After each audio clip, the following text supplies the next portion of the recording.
it bothered me when you were talking about Islam being not a religion of peace. Muhammad was a very peaceful man. No, he wasn't. Yes, well, if you read, No, yes, no. and he had a great respect for women.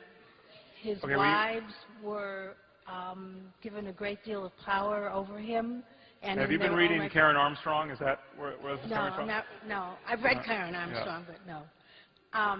And, you know, what's happening now with Islam is it's bastardized, just like all the other religions. But it bothers me that you. So you're saying the true Islam, if we could only return to it, would just nullify all of my concerns about Islam? I don't think any religion is a good religion, but it bothers me that you singled Islam out, and that you said that, you know, that actually that Muhammad was a peaceful man. Okay, and well, that Muhammad, who knows who Muhammad was? I mean, Muhammad's actually closer to history than Jesus and many of the other patriarchs, so we know more about him. But obviously there's a lot of uncertainty about what's factual. But the example of Muhammad, as held in Islam universally, is not of a pacifist. He was a conquering warlord who spread the faith with the sword quite successfully. And the expectation is this is a way of being in the world that is by example totally justified. Now this is different from Jesus. Jesus did not spread the faith with a sword. He was essentially a hippie who got crucified. Now that's a different example, and it's a difference that is a benefit to Christianity at the moment, because in Christianity you can come up with a rationale for saying, listen, it's not about conquering the world. It's not about winning in this life. We just got to wait for Jesus to come back and get raptured. But you can't really do that in Islam.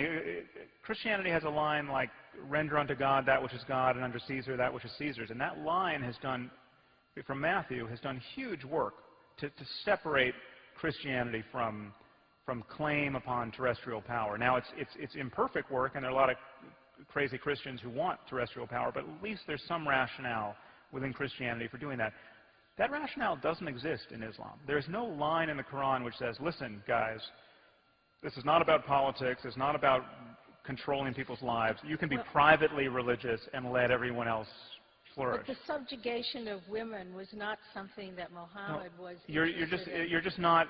Please just go read the Quran and read some significant. Okay, well then surely you read the part in the Quran which talked about husbands scourging or whipping, depending on the translation, their wives who are disobedient.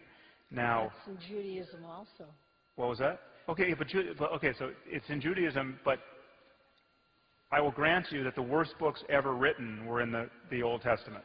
Okay, but there's a reason why Jews are not stoning their wives for adultery at this moment in history, and we can talk about those reasons. What I said about Islam was intended to counter exactly the presuppositions you are now bringing to me. I don't have time to do it here, but I can only invite you to read more on the subject, because we are deluding ourselves with a lot of wishful thinking. I mean, we are desperate to believe that all of the problems in the world are of our own making if we could just spread more money around and behave better on the global stage. On the Muslim world. Right. Is that true, Sam? No, alas, it's not true. Okay. I guess, but it was made true, apparently, or at least to the satisfaction of many people, by Chris Hedges, who went around in every stop on his book tour, radio, television, print, telling people that this was in fact my position. And many people like Glenn Greenwald and Reza Aslan and your old colleague Cenk Uygur have reiterated this claim. There are a couple of passages in my first book, The End of Faith, where I talk about how a certainty about paradise and about martyrdom as the best way to get there just destroys the logic of nuclear deterrence, of mutually assured destruction that we had, that kept us more or less poised on the brink of mutual annihilation with the Soviet Union for so many years. And I just pointed out what I think is an obvious fact, and still is an obvious fact, should be an obvious fact, and a very troubling one, that if you have a regime that has that is the psychological equivalent of the 19 hijackers, people who woke up in the morning wanting to fly a plane into a building. That is a regime who you can't, they're not rational actors. You can't, or if they're rational, they're rational within a context of believing that they're going to paradise this way, right? So what's the rational part of that? Yeah, but if you believe that, it's rational to blow up the world. You know, it's rational to hit the wall at 400 miles an hour.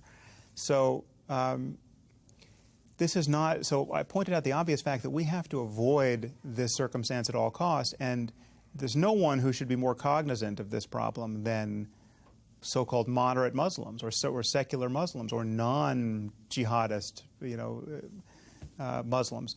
And we have to collectively find some path to a future in which you don't have a true jihadist regime armed with long-range nuclear weapons. And all of those, so long range is crucial. I mean, so you have Pakistan. Pakistan already has nuclear weapons. Do I think we should execute a nuclear first strike on Pakistan? No. Pakistan is not, first of all, a jihadist regime, and though they're one coup away from being taken over by one, but they don't have the warheads that can deliver these nukes to the capitals of Europe or to the U.S. It's a very different circumstance, and so yes, no, there's nothing that I say in that book that suggests that we should be nuking Iran. And so it's just this is all I was talking about is how the kind of game theoretic logic of nuclear deterrence that we lived, however precariously under with the Soviet Union, falls apart once you admit to yourself that it's possible that truly suicidal religious maniacs can get their hands on these weapons. And so all I was calling for is our awareness that really is a game changer, and we have to avoid that at all costs. Right, and you said this was just a few passages in your book. It was literally about a page, right? It's like a paragraph or two, yeah. Right, so when people have blown this up into something that somehow this is like this massive idea that you have. Actually, a good friend of mine who I agree with on a lot of things and disagree on some other things, what he says to me in relation to this is that you're laying the philosophical groundwork for a nuclear first strike. Well, I mean, people respond to this passage as though I invented nuclear weapons, right? Or that I think they're a good thing. Right? I'm just talking about the reality of our world. We have a nuclear policy, right? We have a first strike policy. We have someone somewhere in a war room has beaten out every choice point in terms of what are the circumstances where we would use nuclear weapons first? What are the circumstances where we would imagine that they're going to be used against us first, and then have to preempt that? And this has all been thought out in a Cold War context. We haven't had to worry about anyone else doing this to us. And when you're talking about other regimes like China or North Korea, there's a plausible assumption that they're not suicidal, that everyone isn't eager to die, right? And now we are talking about a set of ideas, jihadist eschatology, this idea that martyrdom is a real metaphysical principle, and it's not only okay to die in the right circumstances, it's the best possible thing that can happen to you. And that there's no such thing as innocent collateral damage, because all the good people are going to go to paradise with you, and they're just going to thank you for it, right? Yeah. So there's nothing can go wrong, and this world is just fit to be destroyed. That is the ideology that you see in happily a small minority of Muslims at this moment, but it is not an accident that these people feel this way, because it's a very plausible